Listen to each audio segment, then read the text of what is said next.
ನಮಸ್ಕಾರ. ಗೌತಮಿ ನ್ಯೂಸ್ ಕರ್ನಾಟಕ ಬಾಗಲಕೋಟೆಯಲ್ಲಿ ಗಿಡ ನೆಡುವ ಕಾರ್ಯಕ್ರಮ.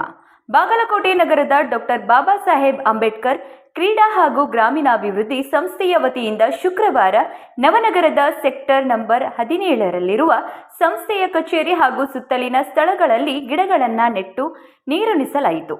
ಪ್ರಕೃತಿ ಮಾತೆಯನ್ನ ನಾವು ರಕ್ಷಿಸಿದರೆ ಪ್ರಕೃತಿ ಮಾತೆ ನಮ್ಮನ್ನ ರಕ್ಷಿಸುತ್ತಾಳೆ.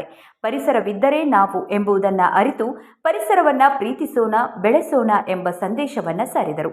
ಈ ಸಂದರ್ಭದಲ್ಲಿ ಶ್ರೀ ಮಾಧವ ಸೇವಾ ಕೇಂದ್ರದ ಅಧ್ಯಕ್ಷರಾದ ಶ್ರೀ ನಾಗರಾಜ್ ಹದ್ಲಿ, ಡಾಕ್ಟರ್ ಬಾಬಾ ಸಾಹೇಬ್ ಅಂಬೇಡ್ಕರ್ ಕ್ರೀಡಾ ಹಾಗೂ ಗ್ರಾಮೀಣಾಭಿವೃದ್ಧಿ ಸಂಸ್ಥೆಯ ಅಧ್ಯಕ್ಷರಾದ ಶ್ರೀಧರ್ ನೀಲ್ನಾಯಕ್, ಕಾರ್ಯದರ್ಶಿಯಾದ ಶ್ರೀಕಾಂತ್ ನೀಲ್ನಾಯಕ್, RM ಆಲೂರು, ಇಲಿಯಾಸ್ ಮದರ್ಖಂಡಿ, ಕೇಶವ್ ಕುಲಕರ್ಣಿ, ಚಂದ್ರು ಪೂಜಾರಿ, ಬಂದನ್ ನವಾಜ್ ಬಾದಾಮಿ, ಮೌಲಾಸಾಬ್ ಹಿರೇಮನಿ, ಈಸಾಕ್ ಮದರ್ಖಂಡಿ, ಶುಭಂ ಆಸಂಗಿ, ಚಂದ್ರಶೇಖರ್ ಆಲೂರ್, ಸಂತೋಷ್ ಕುಂದರ್ಗಿ ಉಪಸ್ಥಿತಿಯಲ್ಲಿದ್ದರು. ವರದಿ ಅಫ್ತಾಬ್ ಸರ್ಮುಲ್ಲಾ, ಗೌತಮಿ ನ್ಯೂಸ್ ಕರ್ನಾಟಕ, ಜಮಖಂಡಿ.